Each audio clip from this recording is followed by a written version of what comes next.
Well, this is gonna be a random episode, so if you're not illiterate, you probably already read the title, and you probably saw the thumbnail. Today I am reading one of the most weird continuities in all of COD history, which is the Call of Duty mobile comic. These comics use basically every continuity in the games, and it makes it rather confusing. They use canon characters, non-canon characters, characters with no story to them, characters they who don't even exist outside of the comics themselves. And today, I'm going to read all of them. As well as making a timeline throughout the Call of Duty mobile comics. Well, not all of them, everything in the first arc at least, which is the first 20 issues. Now this video took a lot of work. I had to find these comics, actually on YouTube of all places, thank God. Then I had to play each and every COD game that I own and do extensive research on the ones I don't. So yeah. So thank you all for clicking on this video, because you're about to hear me rant for maybe, I don't know, 15 minutes. So yeah. Cheers. I don't know if you can see it, but I have a mug of tea. So, issue 1. Here we see John Wayne Ghost, as I like to call him. Ghost single-handedly kills 4 armed guards with little skill, and this is accurate to the games, because Ghost, if you don't know, is very based. So Ghost breaks into a facility where information is to be obtained or missiles are to be detonated. It's not really explained why he's there. Anyway, issue 2. The writing and detail here is nothing special, but it is creative? Look, I understand that they're trying to do creative things here, and with a series like COD, you really have to limit how creative you can be, because this would take place, theoretically, in the real world. I mean, that is if you subtract the zombies timeline. I don't want to get into that, and I don't even know the zombies timeline that good. All I know is Tank, a Richtofen, a Russian, and a Japanese. That's all I really know. They run around and kill multiple people before Makarov appears on the monitors and sets off missiles, destroying multiple cities. The expressions here actually do work out. It brings out the horror in the situation. I mean, I don't know about you, but a guy getting half his body melted while a ghost just runs away, that's pretty terrifying. Now, I don't know why, but you remember when I said something about Tank? Well, he exists in this verse. I'm not making this up. Tank, as a character, only appears for a few issues. He just kind of accompanies Ghost on his journey to investigate these cities and other weaponry and find Makarov. Really nothing else. That's his entire purpose in this series, but anyway. Anyway, a clown tries to kill both Tank and Ghost, and after immediately killing this clown, Ghost just immediately knows where the weapon he's using is from. This is why I believe Ghost is the most based character in Call of Duty. So him and Tank go in there to investigate. And, how do I put this? Mace from Modern Warfare 2019 just shows up. Yeah. Remember when I said they're using characters that are in the COD continuity and not? Well, yeah, they're kind of doing that here. But I kind of just recommend that you accept it and don't question it, because it's about to get even more confusing. Anyway, Mace sends his goons after Ghost, and Ghost just runs past them to go find Mace. After getting shot at, Mace gets away, and both Ghost and Tank continue to investigate the place. And, well, without trying to confuse you a lot, but you clicked on this video and you're probably already losing brain cells as I speak, they find Reznov, who was 103 years old. Was this supposed to be the Modern Warfare timeline, but introducing Reznov from Black Ops 1? If I'm not mistaken, he was killed in the escape from Vorkuta, which is one reason why I believe the comics are more for people who don't play the campaigns. While the average gamer wouldn't know anything about Black Ops, Reznov, or Vorkuta, people who don't have the initiative to get a girlfriend would notice this immediately. So here's where we get our first instance of the COD timeline. So let's make a circle. So the beginning is World at War, starting in 1945, with Call of Duty 4 starting in 2011. Now, while we do not know much about the COD comics, what we can decipher for now is that it happens in between Call of Duty 4 and Modern Warfare 2, which happened in 2016. They later interrogate Reznov on why Makarov wanted him dead, even though he should have already been dead at this point. I'm just not gonna question you. Just sip from my tea and just don't question.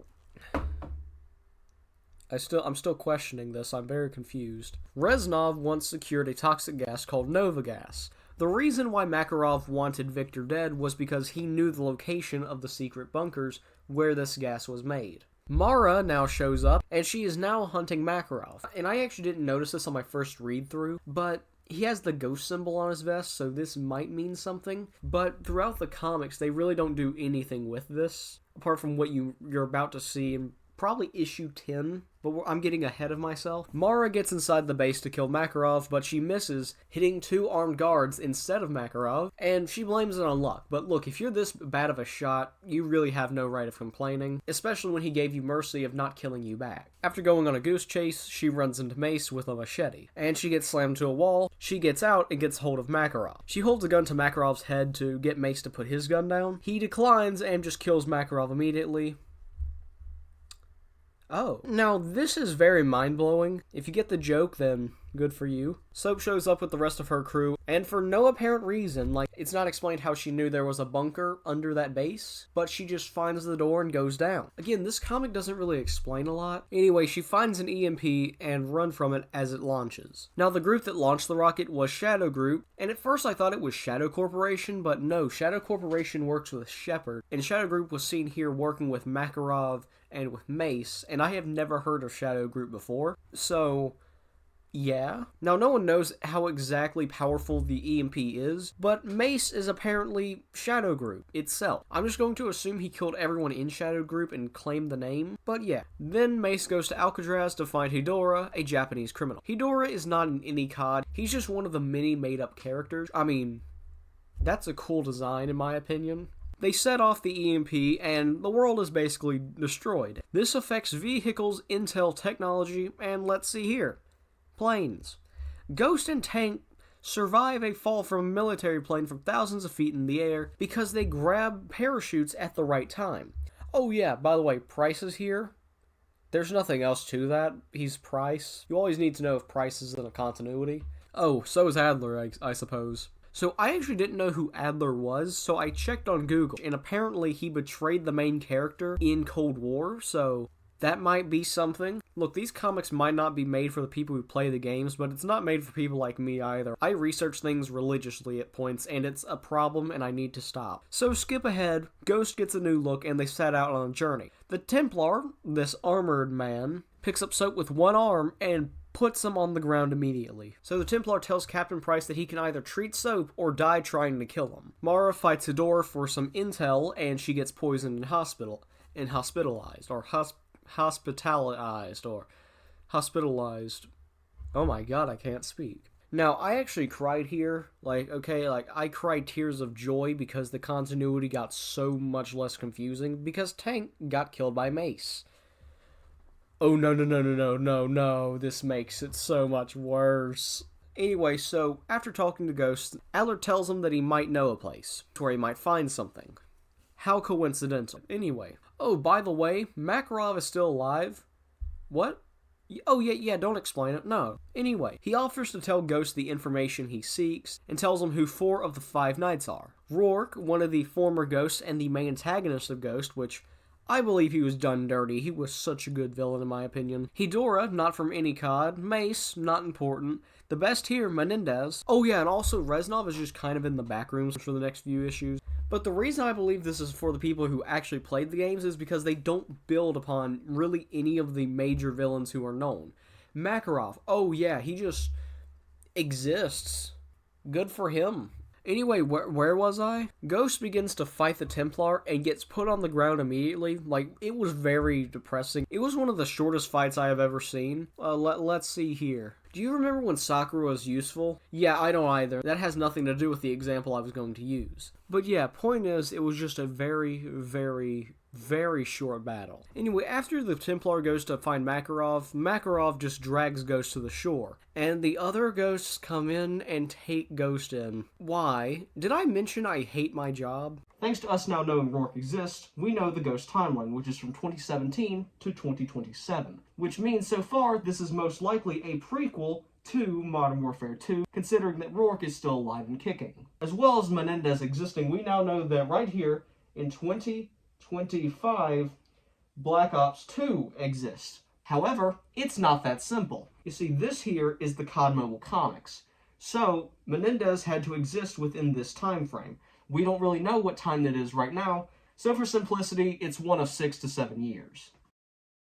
Reznov was born in 1913, and we know by this time Reznov is 103, which means if you do the math correctly, that will put us over here in 2016, which is when the COD Mobile comics take place. As well as the 1 year later, that means the current comics take place in 2017, which is after Modern Warfare 2, which doesn't make sense because, again, Ghosts still exist. I'll accept this as creative freedom, but as you currently see, this is way too confusing. So anyway, issue 10. Mara wakes up, 1 year has passed, the world is basically destroyed, the usual. They go back to the headquarters to speak to Mace. And for his cooperation, they offer his freedom, to which he obliges.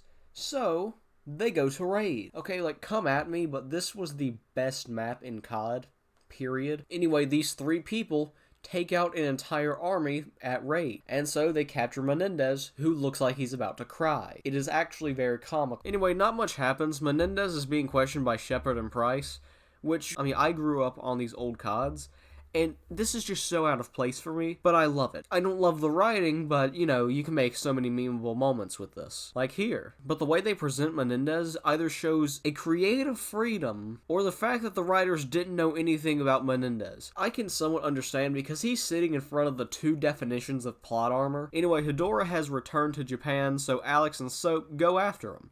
And they proceed to beat every member of what I can just believe to be the Yakuza with ease and manage to capture Hedora. They then load him onto a bike and jump a gap to get onto a boat to flee from Japan. And keep in mind, this most likely happened within minutes. Anyway, Price and the boys land in Texas where the Templar is. They bring Mace because why not? And after investigating, Rourke is here and he and Price know each other for some reason. Anyway, over to somewhere near Japan, Soap and Mason have been tracked down. Mason says they're outmanned and outgunned.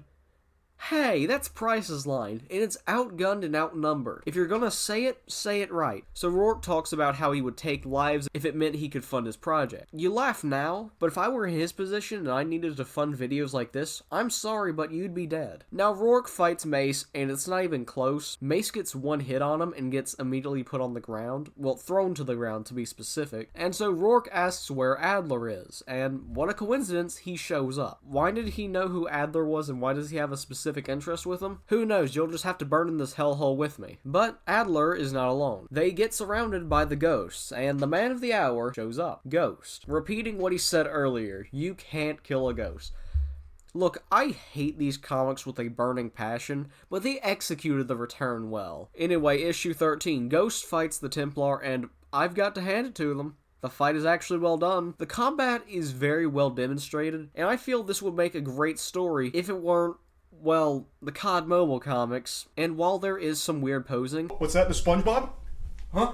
Oh, James Corden's being... Overall, I actually enjoyed this issue. It focuses mostly on Ghost and his rematch with the Templar, without bringing any unnecessary B-stories into this issue. This comic series seems to be finding itself now, because this is easily the best issue, so let's hope it keeps going up from here. Okay, so from now on, I'm going to be making each summary a little smaller, just so we can save more time. Issue 15, the Templar Dame realized how little Rourke and Hedora care for them, so they decide the Templar should take over as one of the leaders. The panel changes to Captain Price and Rosa Day? I'm not really sure. Talking about the infiltration plan. And it's actually genius. Rosa becomes Dame in an effort to convince the Templar to kill Rourke and take his place. Yeah, no, that didn't happen. If I fooled you, you should really feel bad about yourself. It would have been a great plot device, but no. We're not going to make an amazingly well-done comic, we're just going to make it up as we go along. So issue 16, we meet Hakan, or Hakan, I'm not really sure. Let's call him Hakanabe because I found that funny. Who, of course, Captain Price knows. I do enjoy the Captain Price and Macmillan reference, but Cecilia, or Cecily, or Dame tries to convince the Templar to betray Rourke, and she brings some help with her. This is the Dark Covenant, and easily these are some of the best designs in the series. Now, I love it when people get creative with their craft, and this is proof that whoever does the COD Mobile comics, they either do appreciate what they're doing but have no idea, or have someone else to do the designs entirely. I wouldn't be surprised if either one were the answer. So the Dark Covenant consists of multiple men, including Stansfield, Adler's former partner. Oh yeah, he had a partner for the record. I forgot to mention that, but he had one. Templar approaches Rourke. Other soldiers attempt to kill him, but one by one, Rourke's soldiers get murked. Rourke tries to escape, but his boat blows up, and with nowhere left to run, he is surrounded.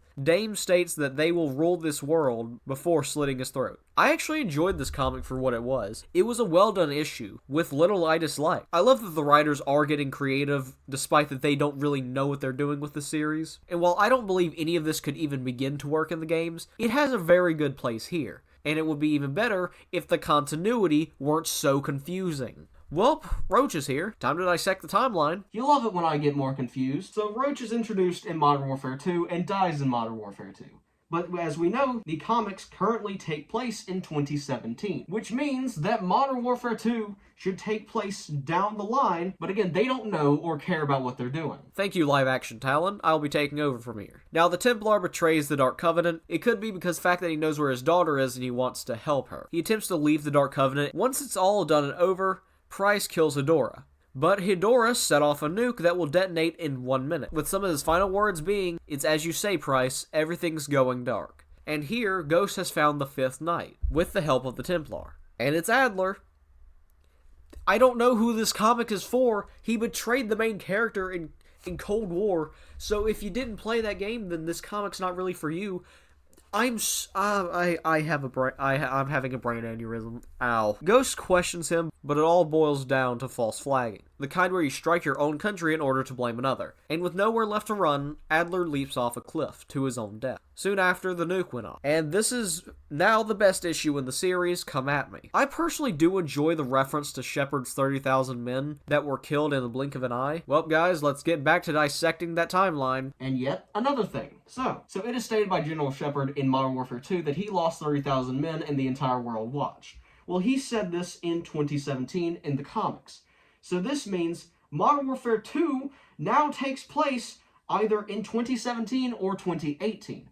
Either months after the events of this comic, or a year after this comic. Or even in the future. You know what? No, let's just say it happens in 2077. Because who cares about the continuity at this point? There we go. 2077 takes place in Cyberpunk. Also, it is said in this issue that Makarov used a body double. Now, there's nothing of value here. I just thought this here was funny. Use this for your own meme templates. I highly encourage it. Anyway, Ghost tracks down the Templar, and they agree to save the Templar's daughter and kill Stansfeld. Templar and Ghost track down Seinfeld. I just said Seinfeld. We're doing that again. Templar and Ghost track down Stansfeld, and they presumably kill every member of the Dark Covenant. Dame comes back later, so we know she's alive. At least I do. I haven't looked that far into it, just the first 20 issues. And I mean, they just kill everyone brutally. Also, Templar just lives to spite God and physics. Ghost brings Soap, Alex, and Rosa on the mission, and Templar brings the furry who soloed Alex and Soap. Ghost and the others arrive in Alaska. Mason immediately dies, or he just gets his leg blown off by a flamethrower. And Soap as well as Rosa just sink into the back rooms for a bit. Ghost goes to find Stansfeld, while Templar goes to find his daughter and collect information on the DSM. Ghost kills Stansfeld and regroups with Templar. He then kills the woman dressed as a wolf and the Templar, before taking the DSM and giving it to Shepard, who showed up for support. This scene reminds me a lot of the Modern Warfare 2 cutscene where both Roach and Ghost die, and I kind of see a similarity between Ghost and Shepard between these two scenes. There, General Shepard was trying to kill everyone who had connections to Makarov. And here, Ghost is so obsessed with his mission, just like Shepard was, that he killed everyone who was connected to the 5 Knights. So they leave. But the Templar is still alive, and he, along with his daughter, try to get out of Alaska. Only the kids survive. And that there is the first arc of the Call of Duty mobile comics. Kill me. I wrote this over a period of multiple days, and I commentated over this over the course of those same days. My kidneys have failed, my liver has basically been shot, I don't have an appendix, and my left lung collapsed. This has been such a dubious process. So let's show off the timeline. That is the Call of Duty mobile comics timeline. At least to my calculations, I'm not really sure. I'm just as confused as you are, probably even more. I bet that I'm even more confused than you are because you just sat there with your thumb in your mouth just watching me torture myself. So everyone, thank you for watching this video. This has been a lot of work. You don't have to like this video, but it is appreciated. Thank God quality control has gone up so much. Like, if you want to know why my other videos were so horrid, it's because I was using Clipchamp, and that is just the worst editor. If you're going to edit something, use Kdenlive, or if you're feeling like you know what you're doing and you have the money, Filmora or Premiere Pro. But please just kill me already. Anyway, everyone, that's it. I want to die. And also, I have a podcast episode coming out called Up Late, so be sure to check that out when it comes out. So anyway, everyone, I've been Talon Talks. Thank you for coming to my torture.